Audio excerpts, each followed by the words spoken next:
Here are the translations for Wheelock chapter 36. Poterasne etiam centum viris persuadere, ut viam virtuti sine primii sequerentur. So I've got an ut, that's definitely dividing my clauses. So let's just take the first clause first.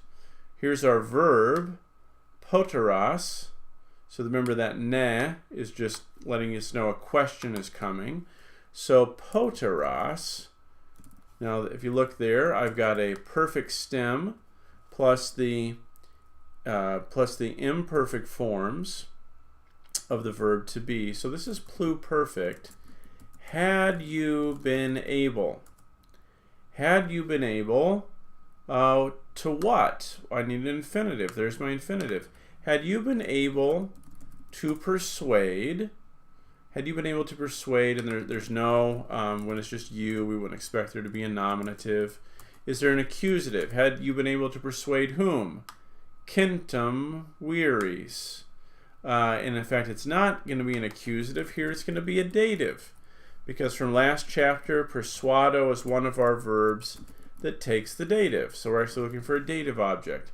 Had you been able to persuade 100 men, centum viris, and then etiam, had you been able to persuade even 100 men, ut viam virtutes.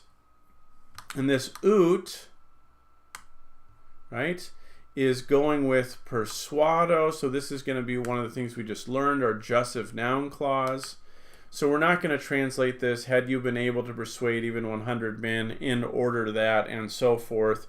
We're just going to say to. Had you even been able to persuade 100 men to sequerentur, follow.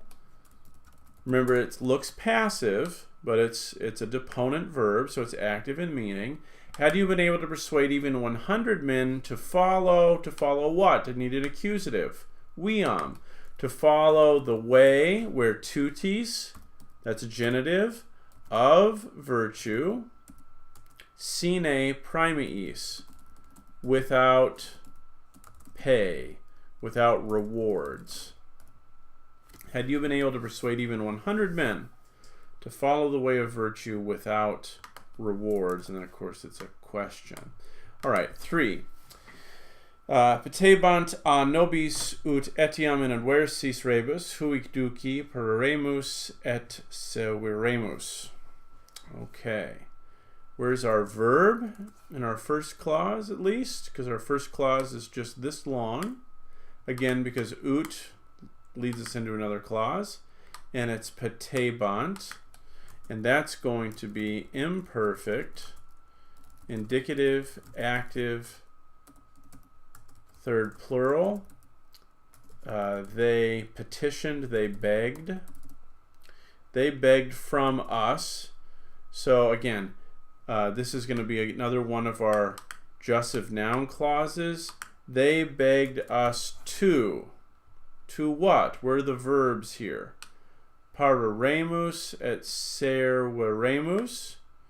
Those are both imperfect subjunctives, aren't they? Because they have the present infinitive plus the personal endings. That tells me that I'm in the imperfect subjunctive. And it's imperfect subjunctive because it's following ut, but this is acting as a jussive noun clause. They begged us to pareremus, to obey, and severemus, and to serve. Who, to serve whom, to obey whom. Both of those verbs take the dative as their object. So I'm looking for something in the dative, and there it is, huic duci, this leader, etiam even in adversis rebus, even in adverse, and in English we would say circumstances. Rebus just means things in Latin, but we would say circumstances. They begged us to obey and to serve this leader even in adverse circumstances. Okay, so there are the translations for chapter 36. Look those over, and then you'll be ready for a quiz.